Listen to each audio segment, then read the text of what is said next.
The European Parliament voted in favor of what was long anticipated, the possibility to waive or reduce track access charges during the pandemic. And this means that member states are now officially allowed and even encouraged to provide this financial leniency to railway undertakings, which have suffered significant losses since the start of the pandemic.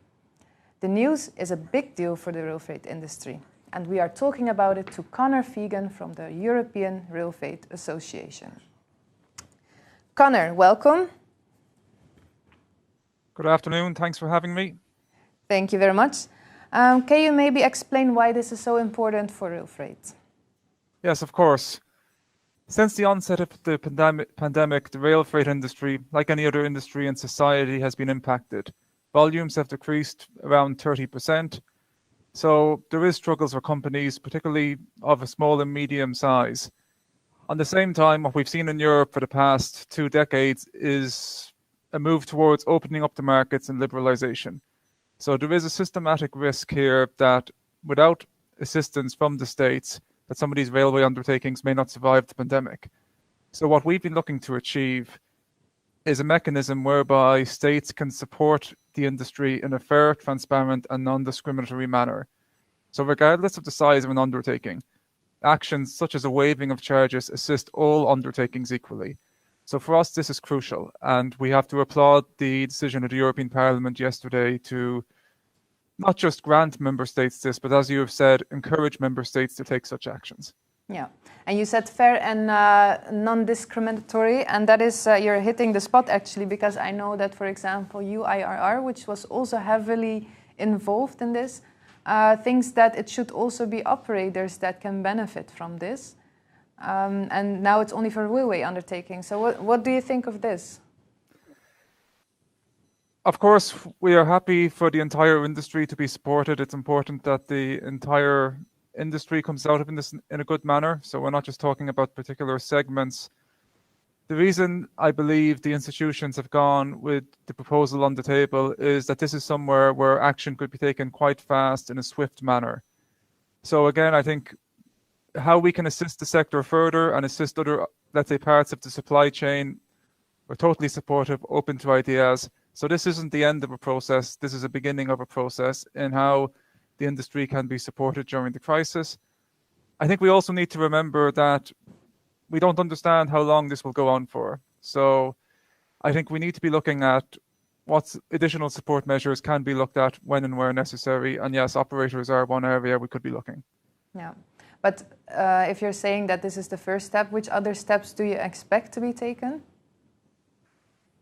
What we are seeing now is member states exploring this. For instance, we have a package in Germany. It's not directly linked to the COVID pandemic, but it is a trend in general.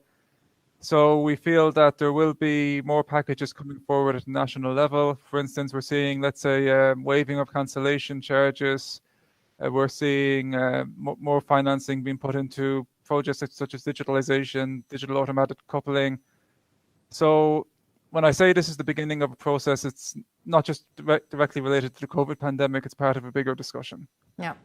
And which countries have already shown interest in reducing or waiving track access charges? The real trendsetter we see here is France.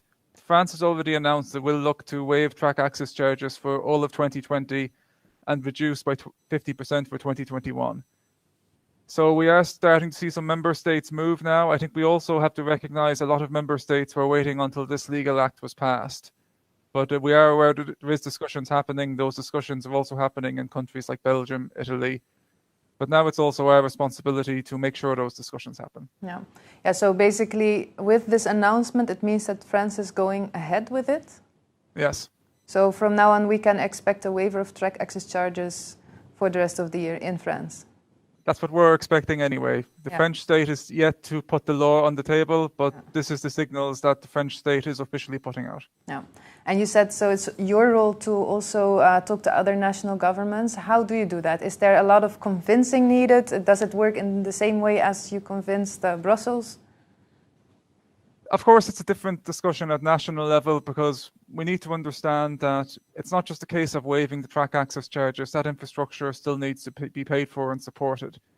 So there is a discussion that needs to happen in national capitals about how this is financed. So for instance, how do we ensure that the infrastructure manager continues to operate in a good manner? So there is a financing discussion that has to happen. So there is a much more detailed discussion at national level. So what we're looking to do is to work with other actors in the chain, but also with our members throughout Europe in those discussions. So we do know the railway undertakings throughout Europe are quite active, and it's quite at an advanced level in many member states already. Yeah. Do you see that as a risk, that the infrastructure managers are going to be less qualitative in their services? There is a risk there, of course, but I do feel that this is no surprise. People understand that if we are to waive charges, that money needs to be made up somehow. And that's not what the rail freight industry is looking for. We're not looking to have the infrastructure manager underfinanced. What we're looking for is relief measures in the short to medium term that will just ensure the industry is not systematically damaged by the pandemic. Yeah. With every change, there's people who are in favor and people opposing this. What are the arguments against this? To be honest, we haven't seen too many arguments against this. I think there is a recognition that there is a need for support and that this is quite a fair means of support. I think what we also see is that many people are aware that this is also a cheaper way of supporting than, let's say, getting to a stage where railway undertakings need financial rescue plans. So even in Parliament, we have not seen any opposition really. I think there's been a broad support across the entire industry that this is a good measure by the Commission, but we also have to remember that this is not compelling anyone to do anything. It is allowing, it is encouraging, so member states still have that freedom to act if they feel this is a good measure. So I think even member states that might have taken issue and might have said, well, we're not going down this road, they were not going to vote against it to block other member states taking that action. Right. And infrastructure managers, what is there for them to be supported? I think infrastructure managers, they understand the maturity of the discussion. I think we've been quite assertive that we're not looking to put infrastructure managers in the position where they're underfinanced. So there is a recognition that if the track access charges are to be waived or reduced, that they will still continue to be financed, and we are willing to support infrastructure managers in that discussion. Yeah. So I feel there is an understanding of the industry's perspective, and I think it is reassuring for the infrastructure manager that the freight industry wants them to be well financed, because at the end of the day, we need them to be in a position to carry out the important works that are currently being done as well. Yeah. Okay. Well, I'm very curious to see how this is going to turn out. We hope to have good news from France soon and other countries as well. It was very good to hear from you. Thank you very much for joining us. Thanks for having me. Bye-bye.